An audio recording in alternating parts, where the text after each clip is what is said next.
Hello बच्चा पटे, आप लोग का स्वागत है हमारे एक नई वन शॉट वीडियो में। और आज हम लोग 8वीं कक्षा की साइंस की दूसरी चैप्टर माइक्रोफोब्स फ्रेंड एंड फोज क्लियर करेंगे।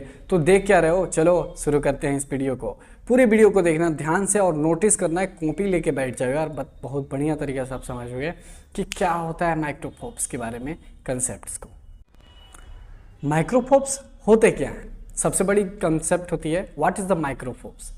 देखो बच्चा पटे, माइक्रोफोब्स जो है वह एक ऐसी जीव है जिसे हम आंखों से तो देख नहीं सकते। आप लोगों ने माइक्रोस्कोप देखा होगा, या उससे भी छोटे छोटे जो चीज़ होते हैं, लेंसेस होते हैं, उससे वो दिख जाते हैं, बट आप उसे आंखों से तो नहीं दिख सकते। अब आप सोचोगे भाई साहब माइक्रोफोब्स के बारे में हम क्यों पढ़ रहे हैं, वो छोटे छोटे चीज़ जिसके बारे में पढ़ना ही नहीं चाहिए, वो क्या मतलब उससे देख के घिन आती है। आगे आप समझोगे कि उनकी क्या रोल है हमारे लाइफ में, ठीक है, कैसे वो हमारे लाइफ को बदल रहे हैं। जैसे कि आप बताओ, पूड़ी आपने तलते हुए देखा होगा ना, मेडिसिन देखा होगा, एल्कोहल, वोडका, ये सब आपने देखा होगा। तो आपने कभी सोचा है कि भाई साहब ये कैसे बन जाता है यार? तो इन सभी के पीछे भी हमारा हीरो माइक्रोफोब्स ही होता है, और कुछ कुछ बीमारियों के पीछे भी होता है। तो आज ये माइक्रोफोब्स क्या है आप समझ गए होंगे। चलिए अब देखते हैं कितने टाइप्स के माइक्रोफोब्स होते हैं। तो हेलो बचवाटी, माइक्रोफोब्स अगर देखा जाए, उसका क्लासिफिकेशन देखा जाए तो 4 टाइप्स के होते हैं माइक्रोफोब्स। पहला होता है बैक्टीरिया, जिसको हिंदी में हम लोग जीवाणु कहते हैं। दूसरा होता है कवक, जिसको हम लोग इंग्लिश में फंगस बोलते हैं, फंगस बोलते हैं, बाद में हिंदी में कवक बोलते हैं। थर्डली होता है प्रोटोजोआ, जिसका नाम आपने सुना होगा, प्रोटोजोआ। और फोर्थ में होता है शैवाल, जिसको हम लोग एल्गीज बोलते हैं, आप लोगों ने देखा होगा, ठीक है। तो पहले बात करते हैं बैक्टीरिया की। बैक्टीरिया कुछ ऐसे दिखते हैं, आप देख सकते हो, कुछ ऐसे ही दिखते हैं, छड़नुमा ऐसे साइज के। उसके बाद आता है हमारा नेक्स्ट कवक कुछ ऐसे दिखते हैं, नागफनी टाइप से, आई डोंट नो क्या है, मतलब ऐसे टाइप से दिखते हैं। एंड थर्ड में आता है हमारा प्रोटोजोआ, जो कि कुछ ऐसे दिखते हैं, चप्पल के साइज की। और अमीबा भी इसी श्रेणी में आता है, और पैरामीशियम भी इसी श्रेणी में आता है। एंड फोर्थ कंसेप्टली जिसे हम बोलते हैं एल्गीज, यानी कि आपने चापाकल देखा होगा या बहुत बड़े पोखरे देखे होंगे, तो वहाँ पर देखना एक हरे हरे रंग का एक छोटा छोटा होता है ना, मतलब वही है एल्गीज। तो अब आगे दोस्तों आपने सोचा होगा कि भाई माइक्रोफोब्स की बात कर रहा हूँ, सूक्ष्म जीव की बात कर रहा हूँ, मैंने वायरस की तो चर्चा ही नहीं की। भाई वायरस जो है कोई मतलब माइक्रोफोब्स के ही है, माइक्रोफोब्स ही हैं, बट उसे क्लासिफाइड नहीं किया जा सकता, क्योंकि वो नॉन लिविंग है कि लिविंग है आज तक किसी को पता नहीं। यानी कि कहने का अर्थ है वह परपोषी है, यानी कि आप समझ रहे हो, दूसरे के सहारे ही जीता है। जैसे आपके शरीर में जाएगा वो अपने आप जीवित हो जाएगा, आपके शरीर में नहीं जाएगा वो जीवित नहीं रहेगा। यानी कि कंसेप्टली कहें तो वायरस को इस क्लासिफिकेशन में रखा जा सकता है कि वो माइक्रोफोब्स है, बट उसे हम क्लासिफाइड नहीं कर पाते हैं। लेकिन विषाणु भी एक क्लासिफाइड माइक्रोफोब्स में आता है। अब बात करते हैं विषाणु देखो क्या होता है। माइक्रोफोब्स से विषाणु का स्ट्रक्चर कुछ अलग ही होता है, अलग ही टाइप का रिएक्ट भी करता है। ये मरा हुआ रहता है बाहर के वातावरण में, किसी भी बॉडी में जाएगा तो अपने आप जीवित भी हो जाता है। तो है ना स्ट्रेंजली कि भाई ये कैसे हो सकता है, तो यही तो है वायरस की एक खूबी। यही कारण है कि वायरस से होने वाली बीमारी आगे जाके देखना बताऊंगा कितनी खतरनाक भी होती है। मित्रवत सूक्ष्म जीव यानी कि फ्रेंड माइक्रोफोब्स, नाम सुना?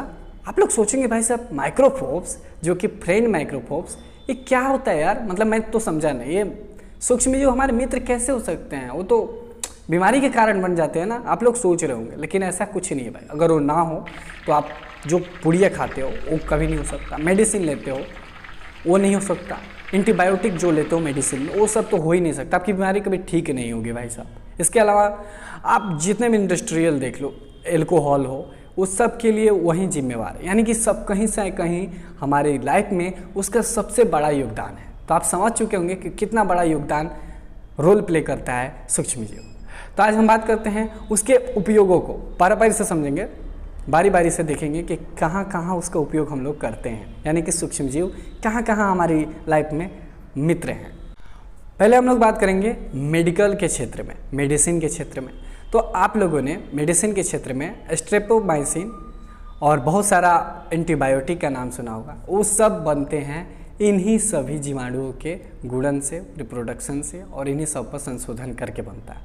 अगर बात करें कुछ एंटीबायोटिक का नाम जो तो आप लिख सकते हो, स्ट्रेप्टोमाइसिन, टेट्रासाइक्लिन और एरिथ्रोमाइसिन, यानी कि ये जो है कंसेप्ट फर्टिलाइज़र।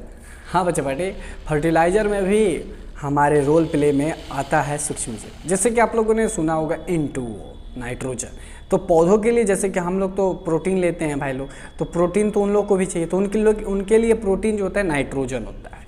तो नाइट्रोजन वो डायरेक्ट आसमान से ले नहीं सकते, मतलब आप समझो नहीं ले सकते, तो उसके वो जड़ों से लेते हैं, मिट्टी से लेते हैं। तो मिट्टी में जो होते हैं छोटे छोटे माइक्रोफोब्स जो होते हैं वो मिट्टी को संरक्षित करते हैं और N2O को ऑक्सीजन से, मतलब ऊपर के ऑक्सीजन से अलग करके नीचे की ओर संशोधित करते हैं, लाते हैं, और उसी का यूज़ करके पेड़ पौधे जो हैं विकसित होते हैं, हम लोग अनाज खाते हैं। तो आप समझ रहे हो, पर्यावरण सफाई कर्मी, या बिल्कुल ये बात आप ध्यान में रखना, पर्यावरण का सफाई कर्मी है माइक्रोफोब, सूक्ष्म जीव। कैसे?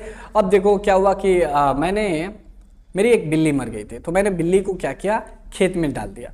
और भाई साहब मैं आया 5 दिन बाद मामा जी के घर से, तो देखो यार कहाँ है बिल्ली, सड़ चुकी है। कैसे सड़ गई भाई? अपने आप सड़ जाती है क्या? ऐसा तो होता नहीं। मैंने तो फ्रिज में बहुत सारे सेब रखे थे तो सड़ा नहीं यार। क्यों? वो क्यों सड़ गया?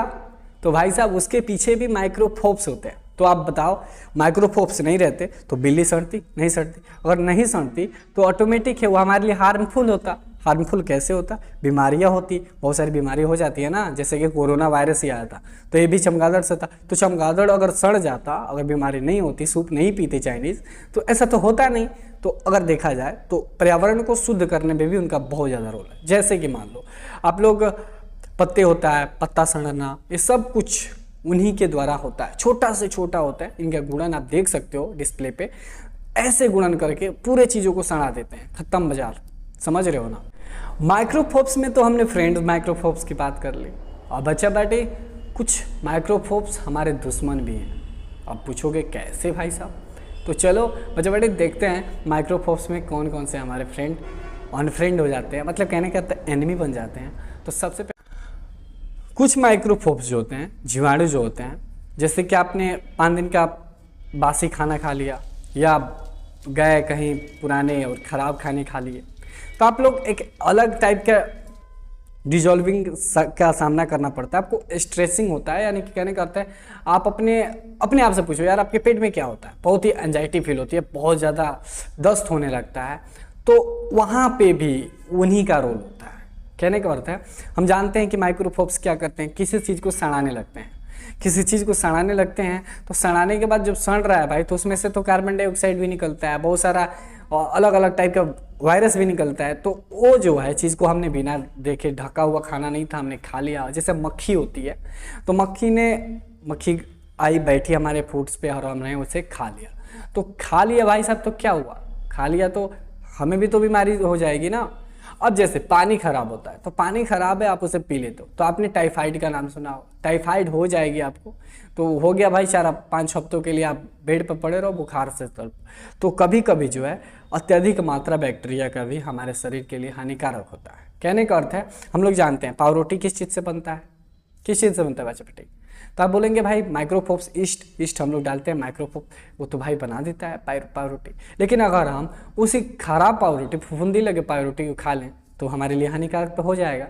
सेकेंड टर्म की बात करें, जैसे दही, दूध से जब दही बनता है तो उसमें लैक्टोबैसिलस का रोल होता है, यानी कि वो हमारा फ्रेंडली है। लेकिन जब वो खट्टी हो जाए, बहुत पुरानी हो जाए दही, तो उससे अगर हम लोग टेस्ट करेंगे तो हमारे लिए सेहत के लिए हानिकारक हो जाता है।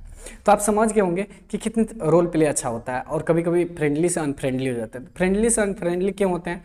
ज़्यादा बासी हो, खराब खाना हो, ये सब होता है। अब हम लोग बात करेंगे, मतलब एक एंजाइटी वाली बात नहीं करेंगे, हम लोग बात करेंगे रोगवाहक की। रोगवाहक का अर्थ होता है भाई साहब, आप लोग समझ ही रहे होंगे, डिजीज़ कैरियर।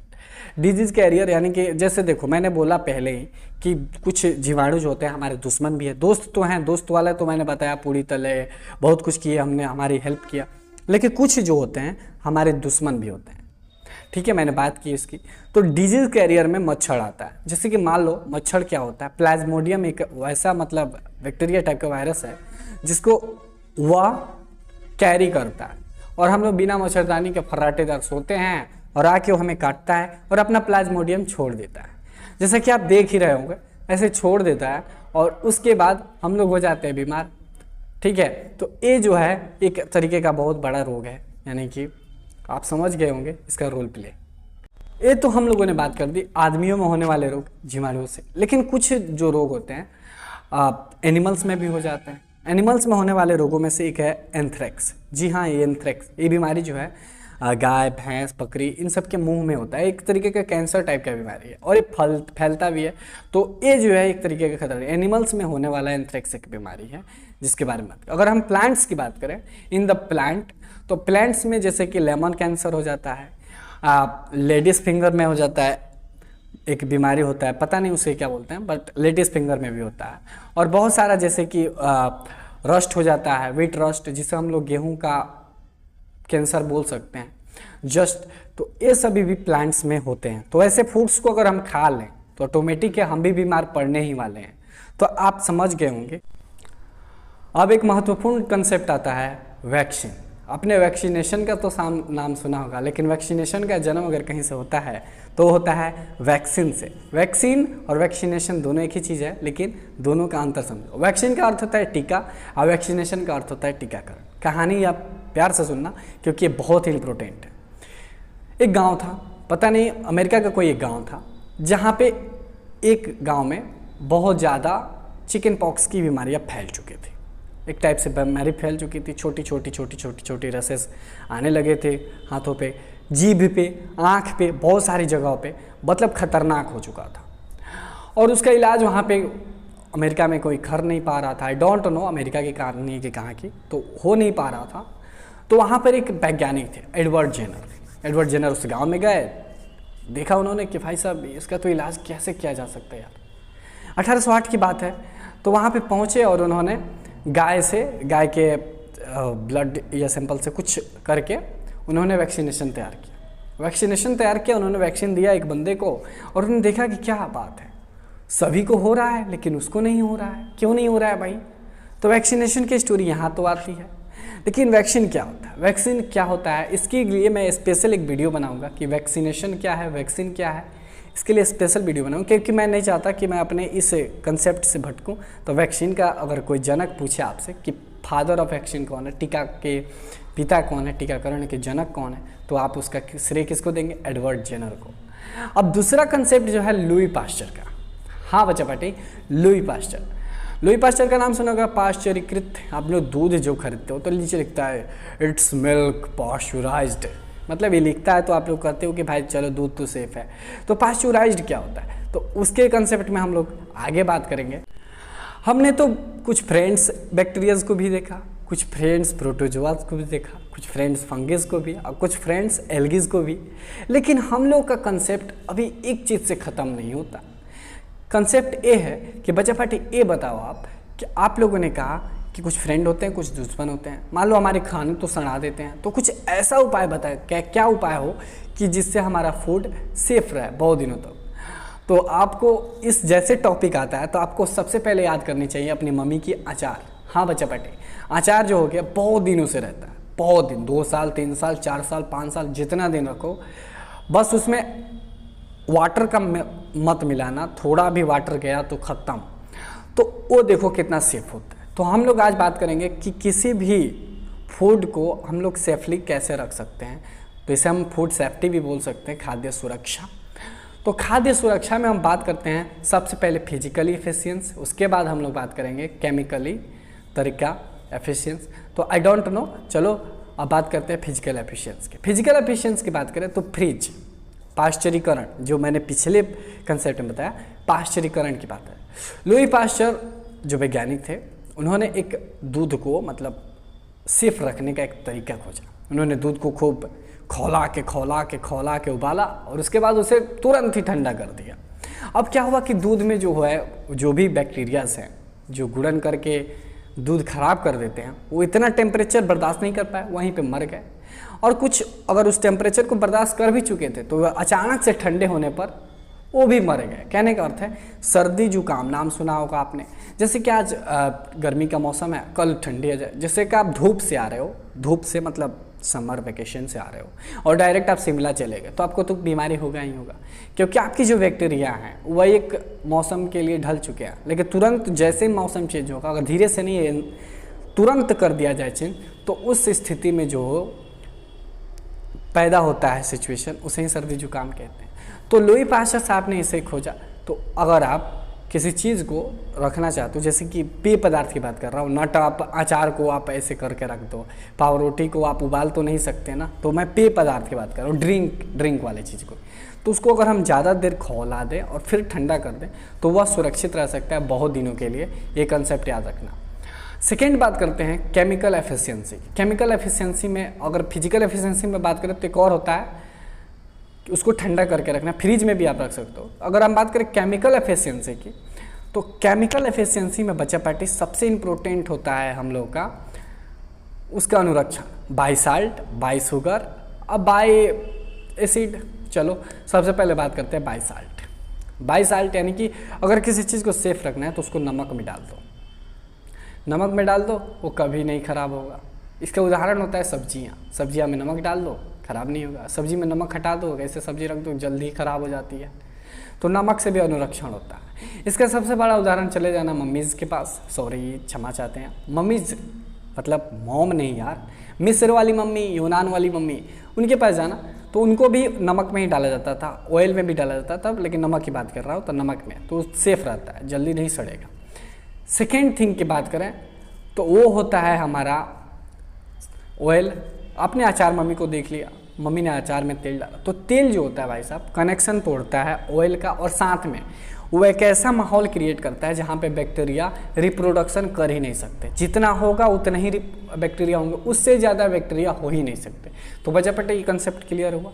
उसके बाद सिरका अम्ल का भी यूज़ किया जाता है अनुरक्षण करने के लिए, किसी चीज़ को सेफ रखने के लिए। तो आप लोग का कंसेप्ट अगर हुआ हो क्लियर तो लिख। तो बच्चे बेटी ये मेरा फर्स्ट वीडियो था, आई डोंट नो कैसा है, बट आप लोग को अगर अच्छा लगा हो तो प्लीज़ लिखना। बहुत आपका कंसेप्ट हुआ है क्लियर? अगर कंसेप्ट क्लियर हुआ है तो आप प्लीज़ कमेंट जरूर करना, लाइक करना और सब्सक्राइब करना अगर ऐसे और वीडियोज़ को देखना है तो। इस